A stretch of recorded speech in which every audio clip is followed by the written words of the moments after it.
Going live and boom! 2.5 Oyajis, we are back. Hey Victor, Hey, how's it going? Good to see you, yeah. I am good, I am good. There we go, Oh. killing sound, good, okay. I was going to say, I thought that was me. It Oh, was you. Turn your I just got speakers you off. open. I got the window open, the other window.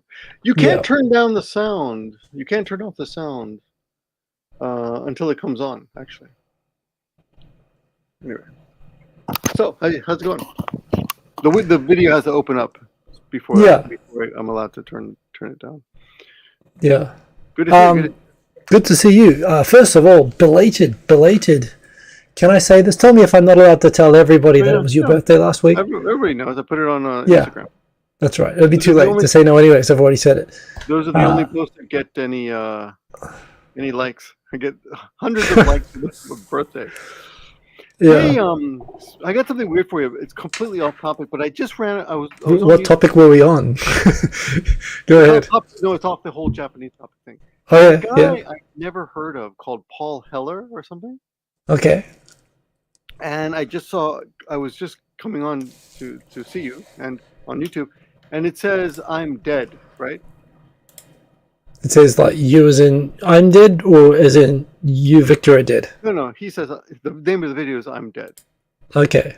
Okay. And apparently he goes, it's one of those, like, if you're watching this video, it means I'm dead. Right. And I've never heard of him before, but it's got like 100. Yeah, he's called Paul Harrell. I'm sorry, Paul Harrell. Paul Harrell. Okay. And if you're watching this video, I have died. Yes. And it's bizarre. Yeah, he had cancer, apparently. Never heard of the guy, but he's got millions of subscribers. I'm like, anyway. Well, nowadays, what's big anymore? I actually had the thought years ago that I thought I should probably make one of those videos, just in case. Like if I died suddenly, like my wife could upload something or keep it on a CD or something. Yeah. But she wouldn't know what to do with it probably. I'd probably. That's what I was thinking. How would you make sure it? I mean, I'm sure there'll be some. I'd say you could use AI to trigger it, but no like tech startup lasts. You will outlive probably any tech startup right now that would do that for you as a service. So it'd be cool to be able to, if it was like short enough notice, there'd probably be a way to do that. But you'd hope that we're talking far enough in the future that it would be technically challenging. But yeah, it's Kiko down interesting volume idea. Or up volume. Is my volume screwed up again? Oh, let me check my game. Let me see. I think this volume is good for me, so maybe my volume is too high. Let me check my settings. I've got mine boosted because everyone always says that I'm quiet. So let me. I can reduce. Oh, I can reduce my mic volume. How's this? This. Well, okay, my volume's down. I think if I do that video, I should probably send it to you. Shubis, are we like equalized now? Yeah, send it to me. I mean, I'm a little bit younger and slightly better looking than you, so I probably have a better chance. Yeah, you might outlive me. But New Zealanders have a long. What's the average lifetime of a New Zealander? I have no idea. It's rapidly declining. Probably New Zealand is high and Australia is low, so you're like right in the middle. For some reason, I feel like Australians. Well, Australians honestly have more fun in life, so yeah, I think they probably burn out a little bit faster. But right. As a half Australian, I'm probably right in between. Right. I'm looking at my voice control. So this is a horrible thing, but you're right. It's actually an effective thing to like. I record my death video and give it to you, and you record your death video and give it to me. It's kind of morbid, but at the same time, it's a nice way of making sure that it works, right? Yeah. Unless we both get killed in the same car or something, or an earthquake, that could do it. Yeah. Anyway, we actually do have relative news. The reason I mentioned that is only because, I'm 57. Yeah, Marcos Fernandez, schedule a video easy. The problem is to schedule it, you have to know exactly when you're going to die. In which case, I'd like to think you'd be able to avoid it. But yeah. Yes, I never heard of Paul Harrell, but I think I'll be watching him in death. Yeah. Anyway, we do have topics to talk about, so we should get to that. Not that we've ever let that stop us from talking anyway, but yeah, I mean, Japan is Japanning. it is continuing on as it does. The big news, I suppose, I mean, you can talk about what news has caught your attention, but the main thing I've been following is the election, which only like 200 people can actually vote in. It's a bit like watching the American election in the sense that we're watching an election that we have no say in whatsoever, and everyone's pretending that like everybody does. But yeah, we're watching the LDP leadership election, which is a bit of a circus. But that's happening, I think, next week, maybe the week after. I think it's the 25th or something, right? Okay. I don't know when it is, but I only know a little bit about it. A few things I've heard on the news, and yeah, I knew about Koizumi, who's 43 years old, and Ishiba, who's 67. Those are the top two candidates, I think. Yeah. On a Nikkei poll today, those came out as the top two. And quick question for you: are there any crazy candidates like we had last time? You remember last time we had all those like that weird naked girl taking off her clothes? Yeah, there's no Joker or anything like that. Well, the thing about this is that this is an election to be the leader or the president of the LDP, and you have to be a sitting elected member of the LDP in Parliament, and the vote is by all the other people elected and sitting in Parliament. There is one caveat to this. Under Japan's electoral system, not everybody who represents the LDP in Parliament or other parties was actually directly voted for. You actually vote both for the party that you support and who you want your local representative to be. So there are some crazies, legitimate crazies. The one that stands out is Mio Sugita. There's a few like her who were in by the LDP party list, so no one voted for her, but because lots of people voted for the LDP and they want to fill up the right number of seats so that they have the same representation. However, none of those people were naked or dressed up as the Joker. What is why did you say she was crazy? She's a hysterical sort of racist, crazy conspiracy theorist. She's the what do they call Lauren Boebert of the LDP. But to America's shame, I mean, Lauren Boebert actually got like voted in. Like some community somewhere decided, oh yeah, she would be good to represent us. In Japan, this was more a failing of judgment by the party in the list. So there is a slight filter on this. And the fact that, no matter how popular anyone is with the public, they're not going to vote for the most popular person. They're going to vote for whoever gives them the most favors or, promises their grouping the most juicy positions and so on. So it's all it's basically like it's like an old boys club, leadership election. But of course, the result is it's the Japanese prime minister. So everybody takes notice. Has there ever been a chance of a woman becoming prime minister in Japan? Yes, and there is in this one. 3 of the 9 candidates are women.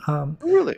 The number 3 most popular, and by most of the calculations, because the winner of the election has to win by more than 50%, which means it normally ends up at being a runoff between the top 2 candidates.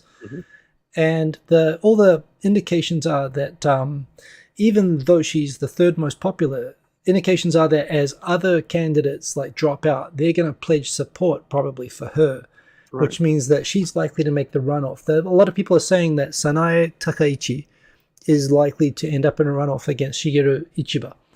Not Koizumi, huh? No, Koizumi. So Koizumi and Ishiba are on the sort of liberal wing of the LDP. They're more they're okay with like cats marrying dogs and people having separate surnames and all sort of social anarchy according to the right wing.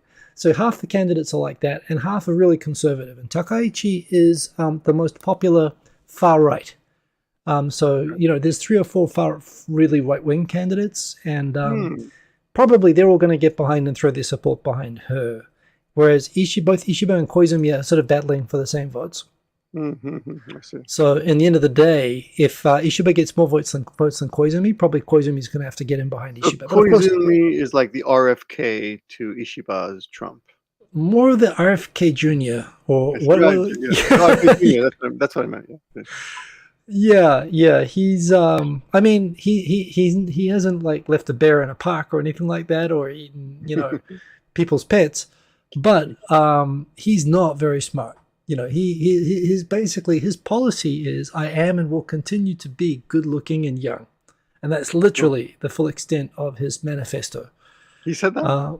Yeah, well, like they asked him, if you were made Japanese prime minister, what activities do you want Japan to take as part of the G7?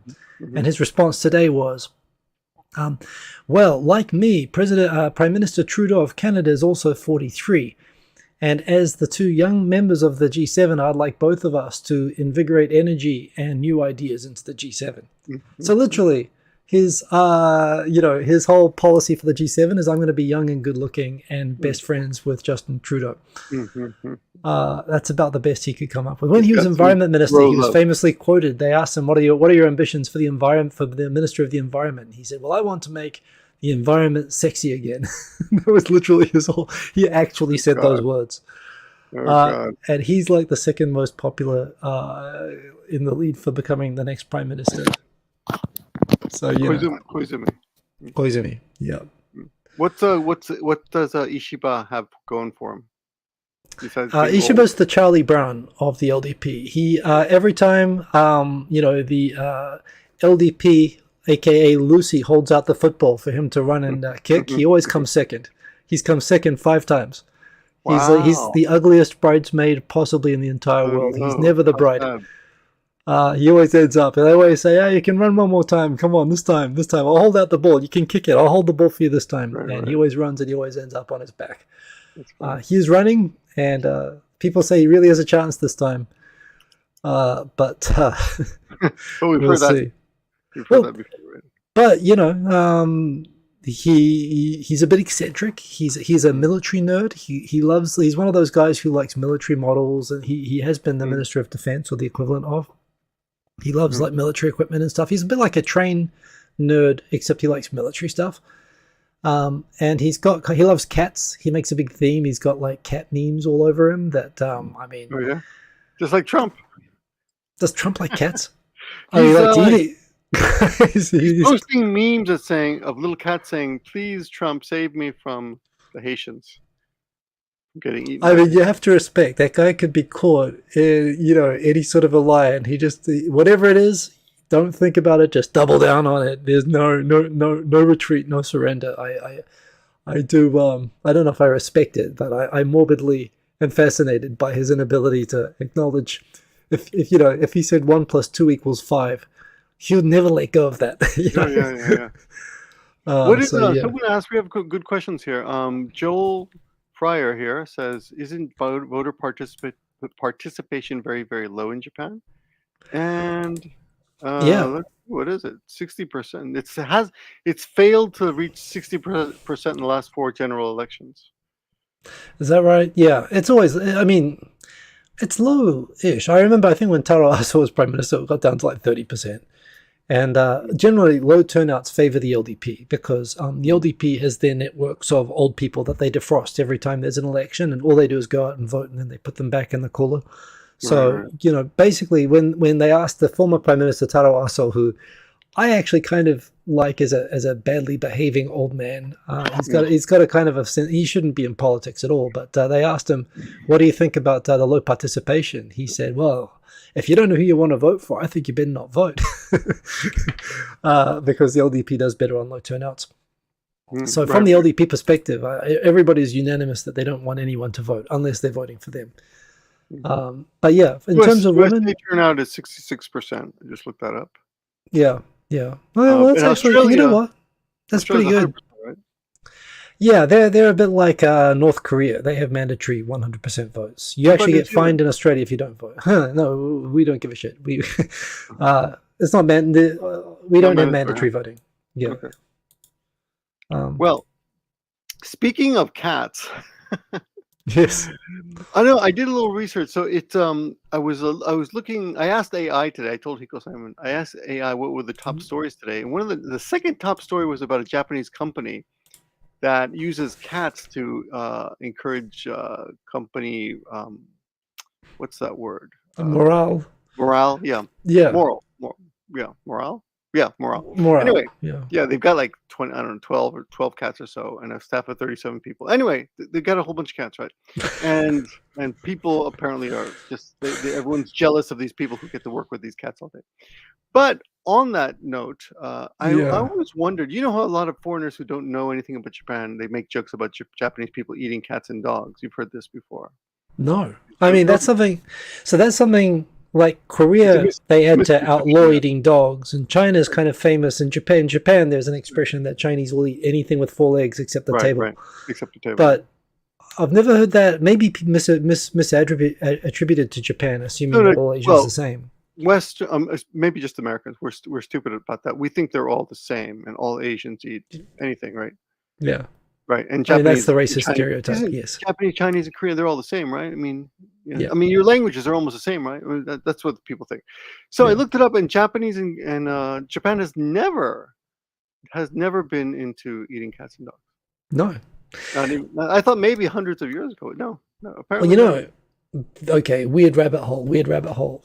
Under like way back when Japan started importing Zen Buddhism, like hardcore, they were like the Taliban of Buddhism. When they imported Buddhism from China, and there's all sorts of Buddhism could have come here, and the Japanese in Kyoto decided to go hardcore, and because Buddhism believes in reincarnation, hardcore Buddhists are vegetarians. They don't eat meat. And Japan, for a time, as national law, government sort of mandated law, you weren't allowed to eat meat in Japan. You were allowed to eat fish. Really? But there was one exception. Rabbits. You could eat rabbits. Rabbits were an exception. You couldn't eat anything with four legs. But for some reason, in Japanese, you know how they have all these crazy counters, like a car is a ichidai, and a cat is a ippiki, and a horse is a ito, whatever. You've got all these weird counters, even for different animals. They have different ways of counting. It's one of the worst things about Japanese language. So you know the counter for rabbit? No. The counter for rabbit is wow. You are good, Victor. Victor is wow. What is the same counter as for birds?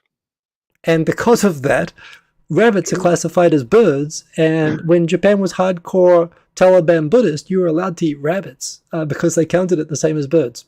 Oh, that's bizarre. Yeah, but they didn't eat cats. Not even in the darkest hour did they ever eat cats. Yeah. They never ate cats or dogs. I thought maybe they, hundreds and hundreds of years ago they might have eaten dogs, but I looked it up and apparently no, never. And this is a country that has that traditionally had famines every 6 months. Like there were always food shortages. I don't know if they kept dogs as pets. At the dogs and like, yeah, I mean, And a little more on that note, Japan is one of the few countries in the world that has more pets than children. That's not surprising. I don't know. For some reason, I think Italy might be like that as well. Like all the countries with low population and an image of pets, I think maybe that's a similar thing. But yeah, that doesn't surprise me. The cats, by the way, the cats at work. What do you think about this? Bring a cat to work day. I think that'd go great until somebody has a German Shepherd. No, bringing a pet to work, no. But bringing a cat, if you had just one, dogs would never work. Oh, except Google does it. Yeah, I think in America, lots of companies do it. When I went to America, there were dogs, and I mean dogs. Like I saw big freaking huskies, and and some of the Japanese at work, because in Japan, dogs are slightly larger sort of rats in size. Yeah, but in America, they have proper dogs, right? Like dogs bigger than people, dogs. And some of my coworkers, they went to America, and they're afraid of dogs. They're afraid of big dogs, and they were trapped in an elevator with two dogs that started fighting. Oh my God. And they were traumatized. They couldn't use the elevator anymore. That's good. Yeah. All right. Well, so I would struggle with this because I'm allergic to cats. I like cats. I'm allergic to cats. Oh, there you go. My son is a cat person. My daughter and I were dog people. My wife too. Just my son. I want to. Yeah, and I like cats, but no, that company. No, I'm not anti-cat per se. It's just I can't be around them. So yeah. Yeah. Nice I can touch them, but then if I touch my face, just get all red. Yeah, I'm exactly the same. Yeah, my eyes just turn into basketballs. So yeah. Trump, though, he just grabs me by the pussy all the time. So. Yeah, he come think of it, both elections have just centered around cats. So yeah. He's grabbing them, he's eating them. What's he doing? So here's a side note. I don't know if you've heard about this. There's a guy in Kobe. Is it Nara? Nara. I'm sorry. There's a guy in Nara. Nara's famous for the deer. Yes, love venison. Huh? Did you say Sorry, I love venison? I love venison. Just a side note, you're not supposed to actually eat the ones in Nara, I don't think, but you No. should because they Apparently, taste great. they are legend. The legend is that they're descended from some great godly white deer, and Was all right. yeah, White thousands deer. of That years. sounds very colonial, but Yeah. we don't have to feel bad about it because Japan wasn't colonized. So okay, Um, some great anyway, white deer. so this guy, I came across him, looking for stories today, and he defends. He's a self-proclaimed defender of the deer in Nara, and of course, Yeah. Nara has a lot of tourists from China, Yes. and he's on Twitter. Like his Twitter page is filled Yeah. with little videos of him berating Chinese, and it's always this Chinese guy, this Chinese guy, this Chinese guy, and there's nobody. It's just you couldn't get away with that in the States, unless you're Trump, of course. But Yeah. I was gonna say, is he like the Trump of of Japan, he's kind of berating foreigners for eating? half the videos over him being friendly with children, like hi, and eating ice cream with them, and taking pictures with deer, and then every 10th video or so, it's him berating, like, go back to China, get out of Dude, Japan. The guy's Hokkaido has a population of 3 million, and they will serve you deer in any way that you want it, cooked, cut, or. And I go up there. I go up there for the deer burgers, really. the Bambi steaks, Really?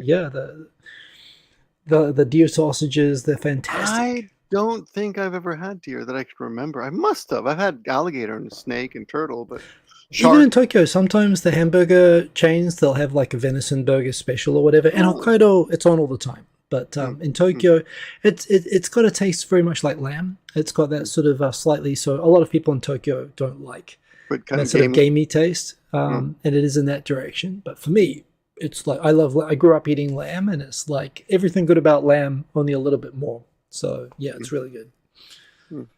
We had a wild animal restaurant here in near my school a couple yeah. years ago, but it closed. I But used to have that. I heard about this. boar. Yeah, they sold boar and deer. Oh yeah, no, in Yeah. Japan. I'm remembering now. Back during the bubble, there were Inoshishi. like stories about how Japan had like restaurants that only served endangered animals and stuff. That was that's kind of it's a throwback, but that used to be an image that rich Japanese people were plundering the world and eating like zebras and stuff. Well, we have to tell everyone about the Mainichi story. Which one? The animal. Not Wai. Oh God, no. I know which one you're thinking of, and no. Classic one. Oh God. Well, gotta mention okay. it. Well, It's let's start with the conclusion that the person who wrote these articles, which were mostly sort of made up fun tabloidy stories, which were somehow buried in a section of the English version of the Mainichi that no one from the Mainichi ever realized he was writing for 20 years. But they were translations of Japanese stories originally. Well, They started that from way. tabloids. They were from Tabloids. they were fake stories from Japanese tabloids translated into English in a column called YY, which included old sort of tropes like mums helping their sons focus on study by taking away their hormonal stress, Right. and all these sorts of things. Which in these online forums where Japanese right wingers would fight against Korean and Chinese right wingers, the Chinese and the Koreans would say, "Hey, your respectable Mainichi newspaper says that this is a fact." And all these right wingers found out who the guy was, and he had to leave Japan. He not only got fired, he's like under. Is he back? He's here. He had to go back to Australia for a time. He was under police protection. Oh, okay. Yeah, he is. He was. Oh, maybe he left and came back. I didn't know he left, but yeah. Yeah. So anyway, there were consequences to these stories, but you're right. All he really did was translate. Consequences. Yeah. He had to have police protection. He had a police car parked in front of his house for many months. Yeah. But the story is, the fact that I know the story that you're about to tell, I feel ashamed. No, Okay. it was about 25 or 30 years ago.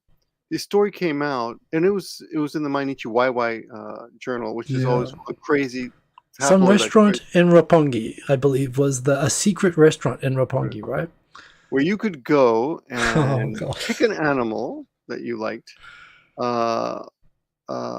engage in biblical activity with this animal, and then after you were done, you could have the chef butcher the animal, slaughter the animal, and cook the animal for you, and you could eat the animal. And that's basically the whole story.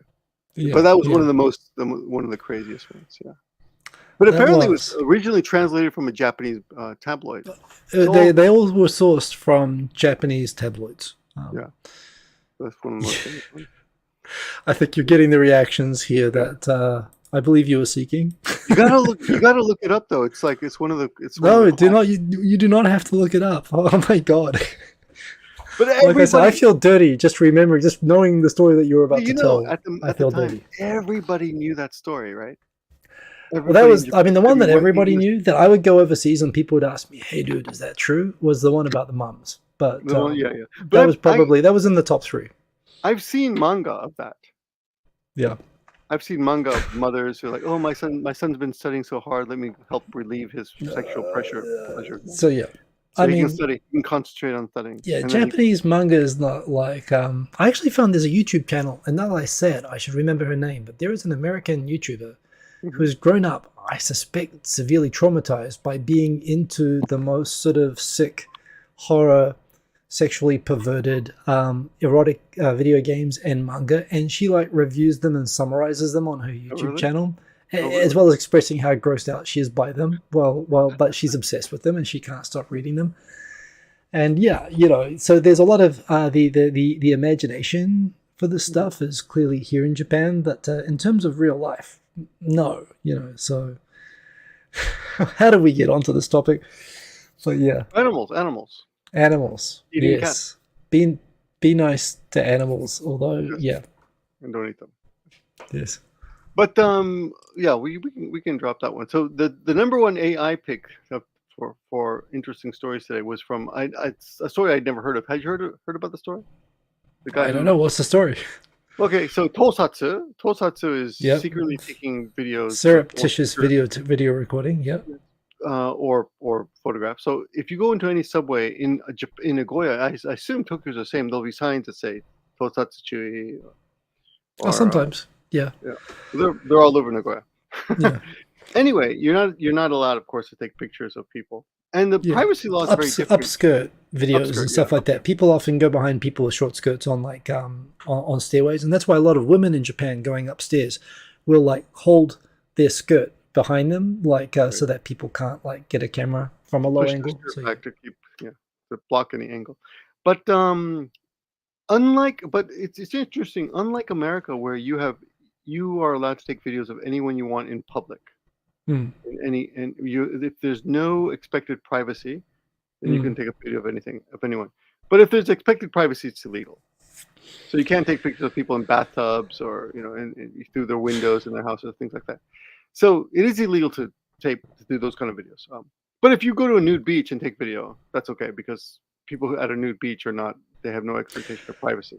I don't think that's true, because there is a thing that when YouTubers started posting videos outside, and people were often calling up Google saying this is violating my privacy, this has my face on a video on the internet without permission. That's when Google enabled the blurring of the background, or the AI face blurring. But that's not illegal. That's Google's choice.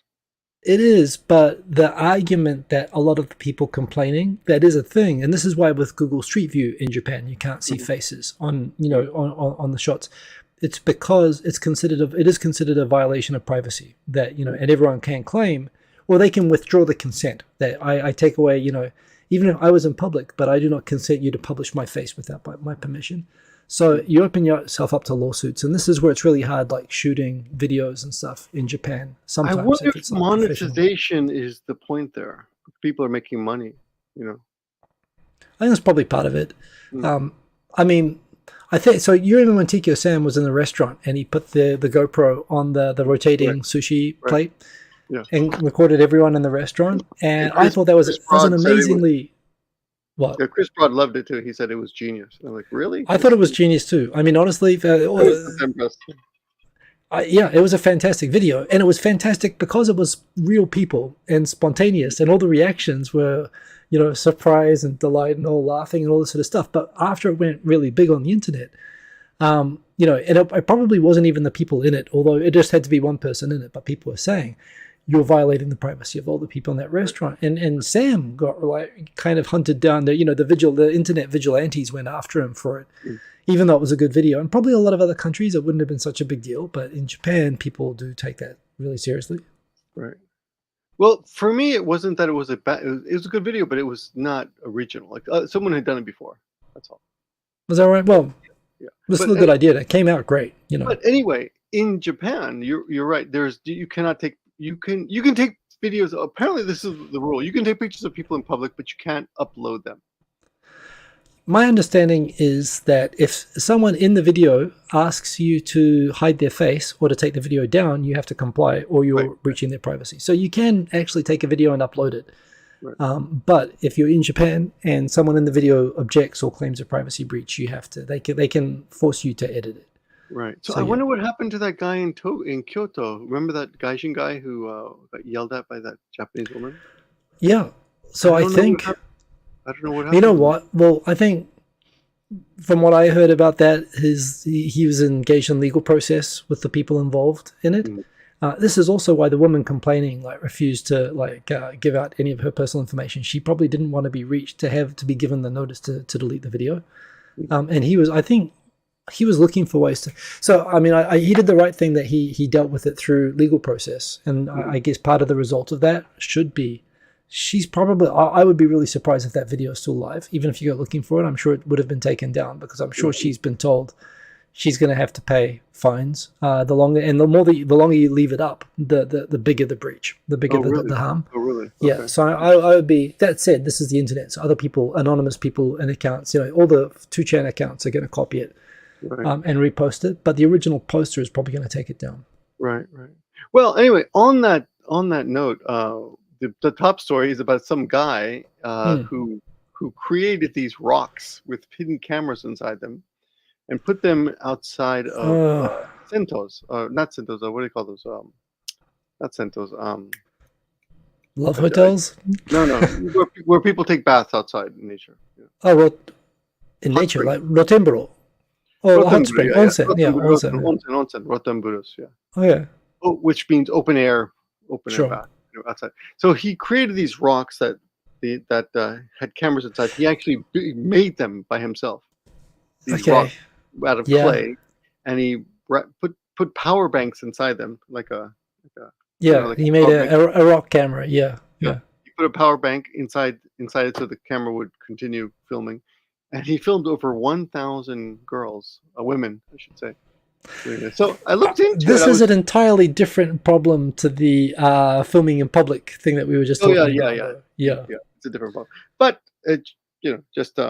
this got me looking into cases about America because I started researching: do Americans do this at all? And apparently we don't do this. I don't believe that. Well, I mean, I'm sure some people do it. I'm sure there are upskirt videos too, but not like Japanese. In Japan, I looked at 5,737 cases in 2022.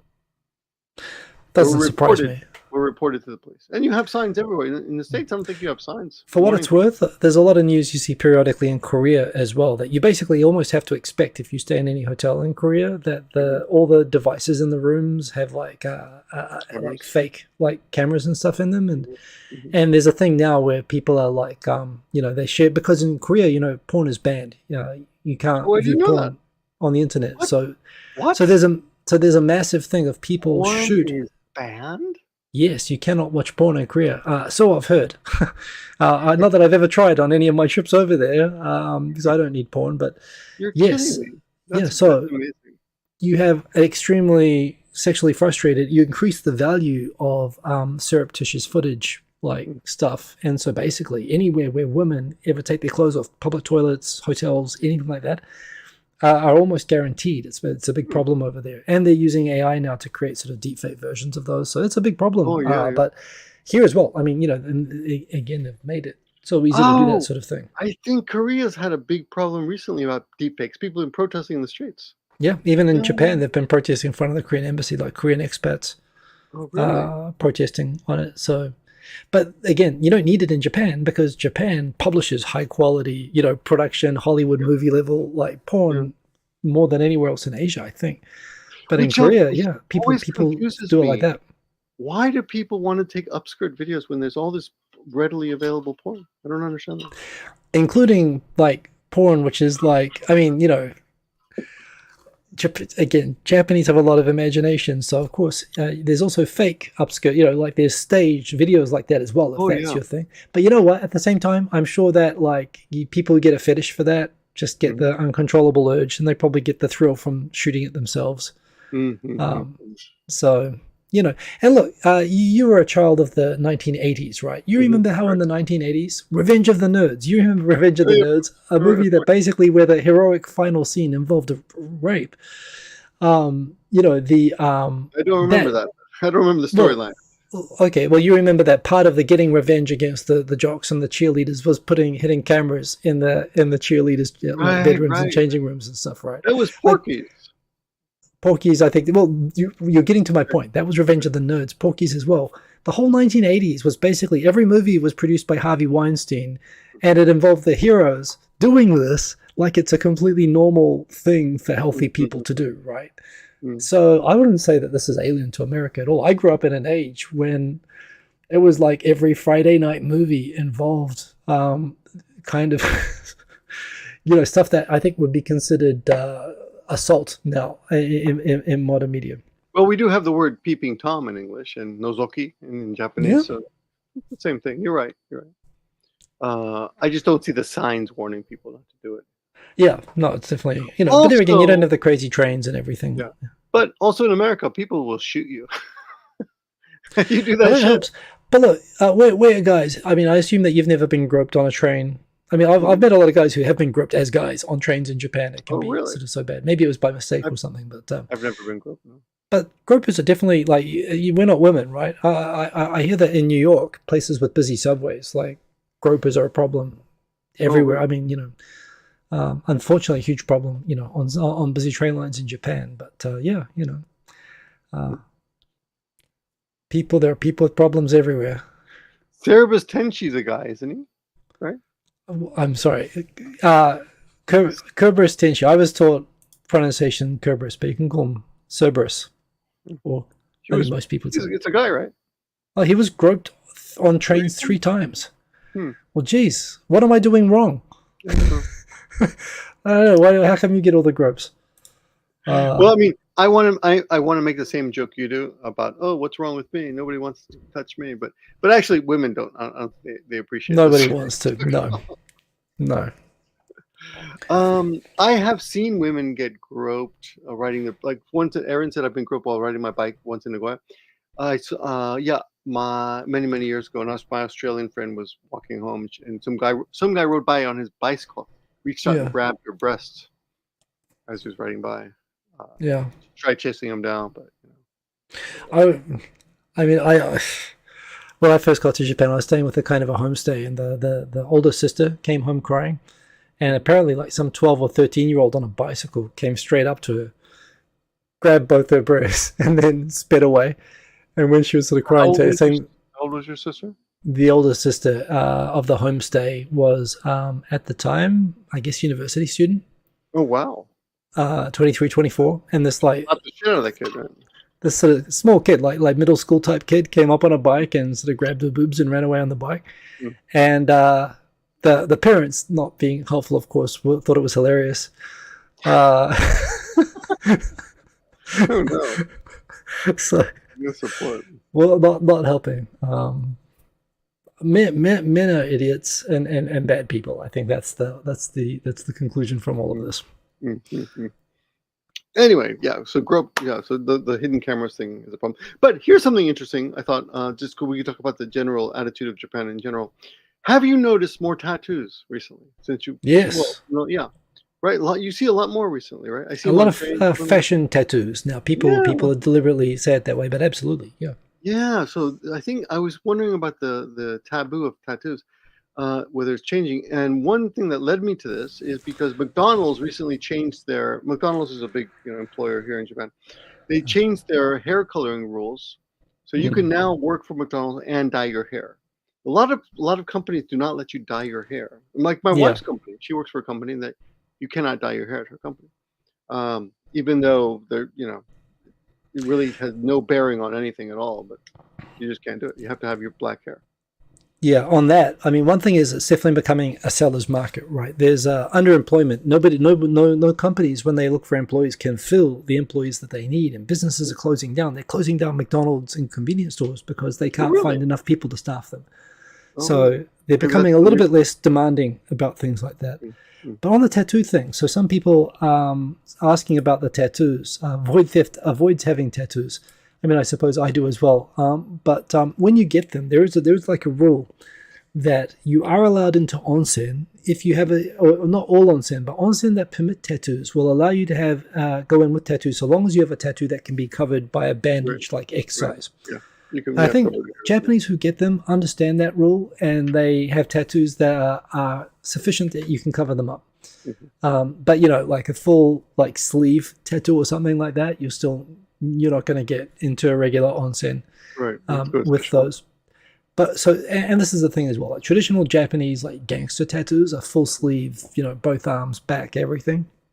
So what you do see now is you see a lot of people with like misspelt English and elegant writing on the neck and stuff like that. Think, oh my god, well bad decisions, but fine, it's stuff that you can see they've done it generally within the range that it's cover upable. But definitely you see more people with visible tattoos, and it's definitely the overseas fashion has come in, and I think the whole thing, I don't know, I suspect maybe it's just my age, but I think it was more of a Showa thing, that family trips, like when I first came with my homestay, the whole extended family, the grandpa, the great grandpa, the kids, the babies, everyone would go to the onsen all together for the day.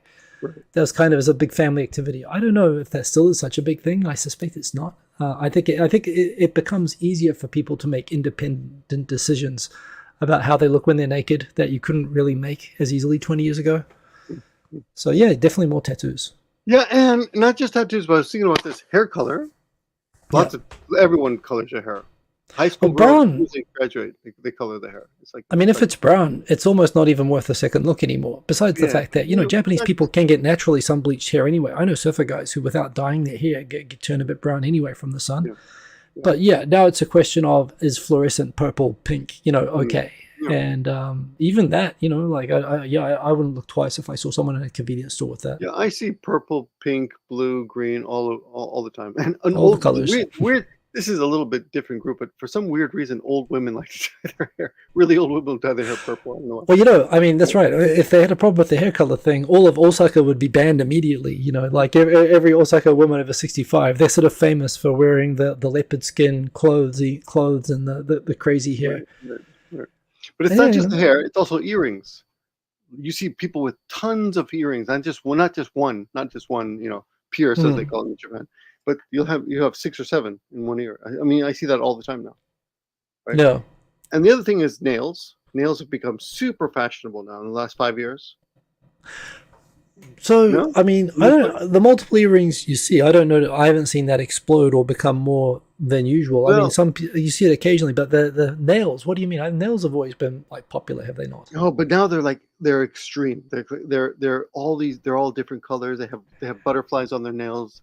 They get changed for the season. They have the Halloween now. It's popular, but they're exploding, right? And I saw on TV some idol had rectangular nails. They weren't even curved. They were just like they looked like I don't know. They looked like she had taped just sticks, flat 2x4s, and only to her nails. Anyway, but my point is, it's becoming much more acceptable. Yeah. In the old days, you would not see a hotel staff with flash nails. They'd be very simple and no color, right? But now you see them everywhere. But I looked it up because I go to maybe you don't know. I joined my local Nagoya City gym. I got a monthly pass so I can go swimming. Yeah. So I have a friend who works out there. And he told me he's got tattoos. His name is Brian. Great guy. And he only goes to Nakamura Ward because that's the only place that doesn't care if you have tattoos. Which says something about Nakamura Ward as well. Yes, so Nakamura has a lot of yakuza. But anyway, but I looked it up. I just out of curiosity, I looked it up. What were the rules? And if you go swimming, right? And they say you can go. It doesn't say kinchi. It says please wear a rash guard. Right. Just cover up. So Yeah. as long as you cover up, nobody cares. But they're not banned. But I Yeah. think in the old days they would just be plain, flat out, you're banned.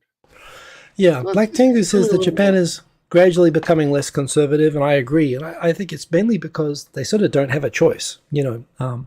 Young people sort of don't have to listen. The pressure on young people to conform to society or be left out is diminishing because kids are becoming such a rare and precious commodity that they can start to demand. They can demand terms from the old people, which is Yeah. and really interesting. It's an interesting transition of the society. When I came here, it was absolutely the idea of kids and new company employees and stuff. And I worked at a traditional Japanese company where if I wore a necktie that had too much yellow in it and looked a bit too bright, or I wore a shirt that wasn't white, I wore a blue business shirt, you get in trouble. You get taken aside by the boss and say, we don't dress like that in this company, sonny. You can't do that anymore because those kids will just walk out and go to another company, and you won't find a replacement. So it's nice. It's interesting to see the balance of power changing towards young people and how these things are changing from that. Mm-hmm. I never thought of it that way, but yeah, now that they're precious, they can just demand whatever the hell they want. Yeah. And I go to a gym, a 24-hour gym, and the rule is don't show your tattoos. Yeah. But nobody cares. Even when the staff is there, there's guys, working out. You can see their tattoos on their arms. And Yeah. nobody gives a shit. The women too. Women come in there with tattoos. So nobody cares anymore.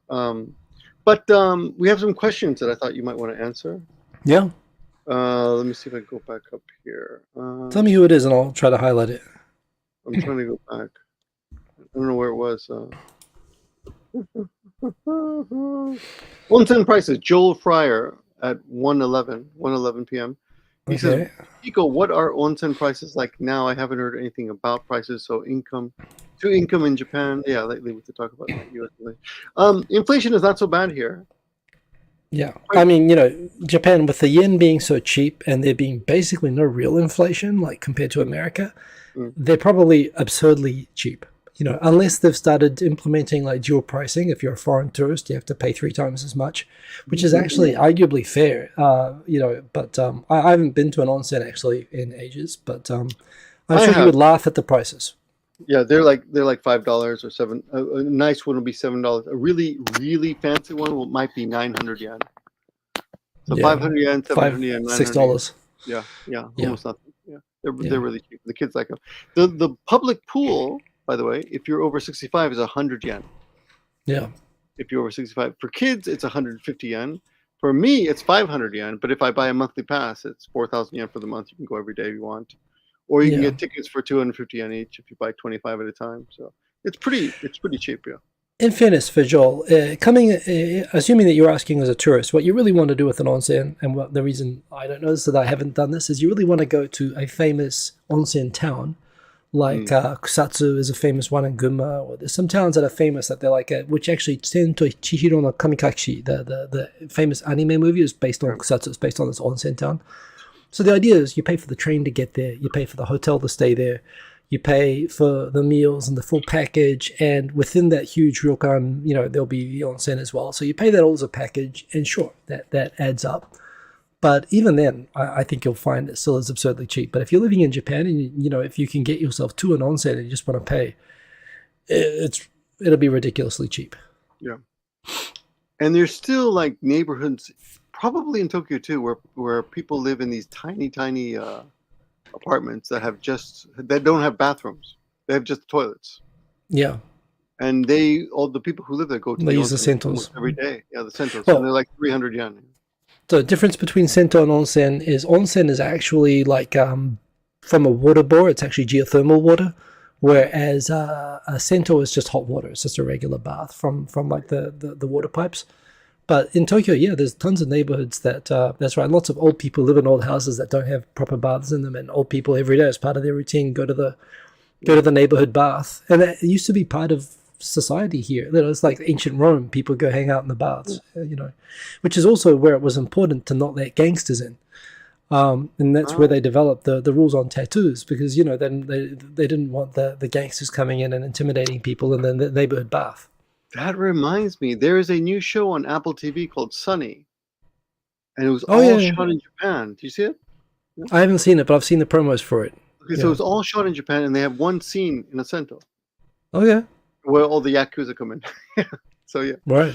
you just I should reminded check that out. There's also my mom's been bothering me to. I have never watched the show Pachinko, but apparently I haven't it's a either, but best-selling I heard it's novel. great. Yeah. I've heard it's wonderful, and of course, for those who don't know, pachinko in Japan is famously an industry dominated by ethnic Koreans who were sort of stranded in Japan at the end of World War II and were stateless for 20 years after that. And there's a famous thing that the Koreans, although gambling is technically illegal, because if the Japanese society allowed Koreans to work in pachinko, they wouldn't try to get regular jobs. They could be slightly outside of society. So Japan sort of agreed to look the other way. You guys can run the pachinko and let us gamble in them, and we won't give you any trouble so long as you sort of stick to that. But because it's kind of a gray area, there's lots of gangsters involved in it, and it's kind of still a quasi-discriminated area. And pachinko is like this epic of the sort of from World War II through to the modern day of the sort of family involved in a pachinko business and the discrimination and stuff like that. I should watch it. But it's something, if you live in Japan, if you see a pachinko, that's and sometimes not just, when we say Korean, not just South Korean. North Korea got a ton of people were joking when North Korea was firing missiles over Japan that Japanese pachinko players were paying for the missiles that were being shot at them, because that was all being wired over to North Korea and put into their, There is a North Korean. Do you know about any North Korean schools in Tokyo? Oh, there are lots. Yeah. We have them in Nagoya too. Yeah, they're everywhere. There are South Korean schools as well, but the North Korean ones, the North Korean government actually funds. They give actual funds and textbooks and stuff for. So they help support the ones in Japan. So it means even ethnic Koreans from South Korea will send their kids to the North Korean schools because they'll get a better Korean language education there. So it's not uncommon to meet people who have grown up. In fact, I think recently, the national soccer championship was won by a North Korean school. They're a significant part of the country. A lot of the big cities have North Korean schools. Yeah. There were some vandals a few years ago. We had a problem with someone going to the school and painting some shit on the fence or something, on the gate. Oh yeah. Well, the right wing is just parade out front, trying to intimidate the schools and doing all sorts of stuff. But at graduation, every year when they graduate, the kids, you'll see the girls dressed up in their traditional Korean Chongsams. Yeah. I don't know the name. What's it called? Chonsan? Chongsam. The traditional Korean dress. Right. I think they're beautiful, but you see them all around. Yeah. I would say, but they also get targeted for dressing in ethnic stuff, and they go on the train. And again, there are bad people as well in crowded trains. So it's a thing, and it definitely is epic miniseries material as well. But yeah, it's a big deal. I often see them, and I often go out of my way to say, "Hey, you guys look great! Congratulations!" I'll say congratulations, and they're really, really friendly. Yeah. For some reason, I think they're more approachable. Yeah, well, I mean, I think it's kind of natural from their perspective that they would be, you meet a lot of people who have been to Korean schools and who are from Korean backgrounds in international companies in Japan, mainly because, they don't want to go to Japanese companies. They don't want to deal with people even if only 1 out of 100 coworkers is a right wing, hates Korea troll, you don't want to deal with that going to an international company where you could just say that you're Japanese and no one questions it. Is sort of easier. So actually there's probably a disproportionately high number, as well as with exchange students. When I was in New Zealand, I knew Korean, even North Korean people from Japan in New Zealand. It was, it's kind of funny. Out of the Japanese you meet abroad, a lot of them often have Japanese names, but they have Korean backgrounds if you get to know them. That's interesting. Speaking of foreigners in Korea and stuff, there was a big story that ask the question on that. I've dated someone who's from pretty sure it was from North Korean background. So yeah. Oh, you have? Not that we got that into it, but yeah. Sorry, continue. Oh. What did Dan H ask you? He just said, "Didn't I used to have a North Korean girlfriend?" And I said, "Yeah, I've dated people who I found out later grew up." Yeah. But they were North Korean in terms of 4th, 5th generation Japanese names, but went to North Korean school. That's funny. My about 30 years ago, I dated a Korean girl. We went to the same Japanese school, and she came back. She came back to visit Japan with her 3 kids, Yeah. Her daughter's like 19 now. Right? So it's Yeah. daughter's beautiful. Two daughters and a son. Yeah. Anyway, None she of them came look back. like you. No, thank God. It was really nice to see her again. And she brought. We all went to Gusto, or one of those family restaurants. Oh It yeah. was Yeah. Denny's or Gusto, and she was telling them, "Oh, this is my first boyfriend." And they were like, "Really?" And one of the kids was like, "You mean he could have been our dad?" It was really funny. I felt quite Yeah. awkward. I didn't know she was gonna. I thought she was just gonna say he's an old friend, Yeah. but she said, "Oh, this is my first boyfriend," and they looked at me That is like, what that is what I like about Koreans though, is that they don't dance around stuff like that. They're very Koreans are just very direct, which I appreciate. Yeah, it can be good and bad, but yeah, I kind of like the white lies that Japanese do for social harmony isn't really a strong feature. mm, mm, mm, mm. But I wanted to ask you something. I know we're running out of time, but there was some story about China for the first time ever entering a Japanese airspace with an airplane. Oh, a Chinese like what was it an Air Force plane crossed Yeah, actually into yeah, yeah, Japanese yeah. like Well, I didn't controlled air. get the details on that. Do you know anything about that? Kind of Vegas is a couple of weeks ago. Yeah, yeah, You yeah. always hear about the ships, like the patrol Yes. ships that are always going around the Senkaku Islands, and more than that, there's actual Chinese ships are like practicing. From looking at a map of the Pacific, Japan is like this wall off the coast of China, which, if it wanted to, it could basically block off China from ever doing shipping or trade with the rest of the world. So they feel like Japan is like this sort of this sort of gauntlet that they have to run through to go outside. So every now and again, Chinese Navy sends ships between random Japanese islands that are close together, where they're going through Japanese territory, and Japan always kicks up a stink, and they're saying, "Hey, international laws of the sea, where we have to pass through islands to go out, and we can go between any islands that we want to." So Chinese sort of do it to make the point that they need to keep access. This is a very sympathetic to China perspective, but they've never done this with airplanes before, and they always have these. The Air Force planes always come up and they challenge Japan, and they always come right up to like the Air Force line between Japan and China, and when they get too close, Japan has to scramble fighter jets to go and meet them, and then they go back. And Japan has to do this like 150 times a year. They have to scramble fighter jets to go and see these Wow. Chinese bombers that are heading for Japan, and they turn around. Like what Russia used to do in Alaska. They'd always fly right up to the border. It's like Dr. Strangelove. They'd always be told at the last minute to turn around and go back. But yeah, apparently it looks like they just miscalibrated and they kept going over Japanese territory, which they've never done before. And the Japanese government publicly said, "Hey, China, what the fuck?" And the Chinese foreign ministry responded that we would never do anything like that on purpose. So we're not saying we did it, and we're not saying we didn't do it, but we never do that on purpose. So they kind of tried to calm everything, and then nothing was in the news after. So it sounds like they're trying to indirectly signal that it was a navigational mistake, that really? wasn't intentional, and let's just be chill, at least about the airplanes thing. But they're still doing it with the boats, so Oh. Huh. I thought it was intentional, and I thought it was.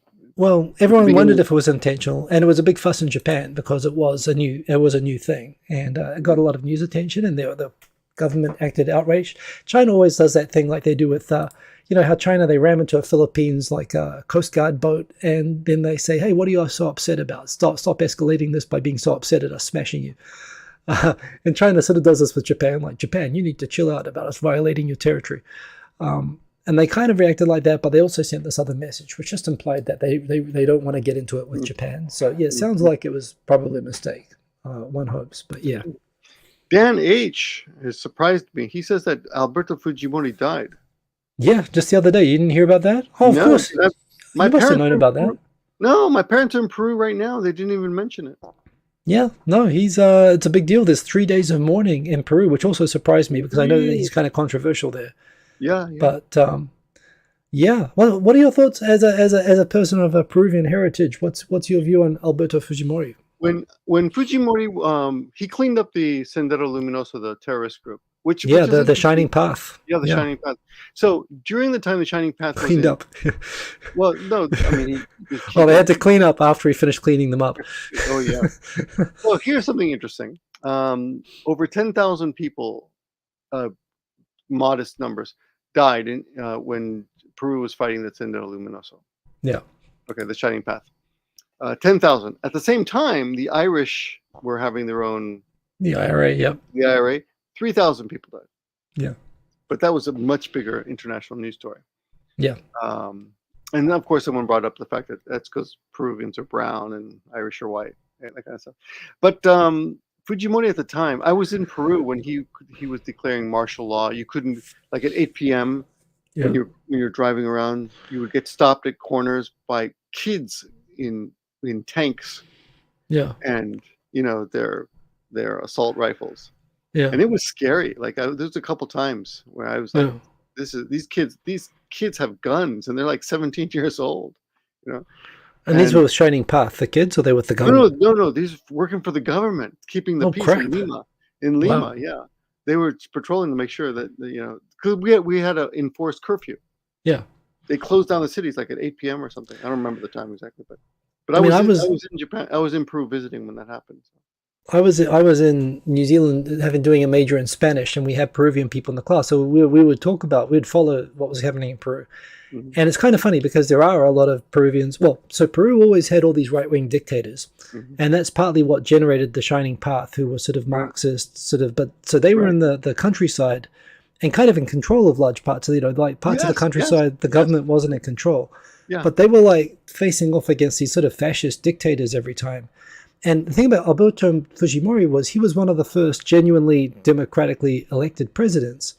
But the Shining Path didn't want to stop being Shining Path. They still wanted a Marxist revolution. So they were still kind of like in control of parts of the countryside. And Fujimori's was conservative. He was elected, but he said, we're gonna fix this and bring law and order to the country, which he did with martial law. Yeah. Of course, the thing about Japan, so Dan H. asking about the reaction in Japan, of course, the thing about Japan, it's not just that Alberto Fujimori was the child of Japanese immigrants, and there's a dispute as to whether he was born in Japan or not. Right, You're not allowed to be born outside of Peru to be the Peruvian president. So he says, oh, no, I wasn't born in Japan. But at the same time, when he wanted to go to Japan, he suddenly claimed I was born in Japan and was recognized as a Japanese citizen. He lived here in exile for a while. But the reason that he came to Japan in exile was, of course, the Shining Path. When they were on the run, when they were getting really pressured by the government, they decided to pull a big stunt of holding the Japanese embassy in Lima hostage. They overtook the Japanese embassy and threatened to execute everybody in the Japanese embassy. That's right. Yeah. If Fujimori didn't release all of the Shining Path people. And Fujimori famously oversaw the operation where he ordered the Peruvian special forces to go in and shoot every single execute. By all accounts, what happened was when the military broke into the compound through tunnels, all the Shining Path people surrendered, but then the military executed them all. And Fujimori posed for photos with the dead bodies of all the Shining Path rebels in the Japanese embassy afterwards. So Japan, basically, because he rescued the lives, he saved the lives of all the Japanese embassy staff in Peru, he's got a free pass from the Japanese Ministry of Foreign Affairs for life, which is when he lost the next election and the next president was a left-wing president and said, we're going to put you in jail, Alberto Fujimori, for killing all those nice Shining Path people. Stealing all that money, too. And stealing money and so on. He fled to Japan, and Japan said, hey, you did us a solid, so you've got a free pass here. And, they let him come and stay in Japan. And then his daughter got elected president, right? No, I think she failed, but she ran. Oh, she ran. Okay. Yeah, I thought she was going to win. But. Yeah, so I mean, a long story. Yeah, it didn't get top news coverage, but it was covered in news in Japan. People paid attention. I didn't even hear about it. Well, I've been busy the last couple of days. Yeah. But wow, what do you know? Yeah, interesting times. Yeah. Yeah, I have to look into that. Talk about that later. Anyway, hey, thanks a lot. Good to see you. Always. Yeah, it's nice. It's nice doing this once a month again. It's nice to check in. Yeah. Happy birthday again. Thank you. We can exchange death videos at some point, perhaps.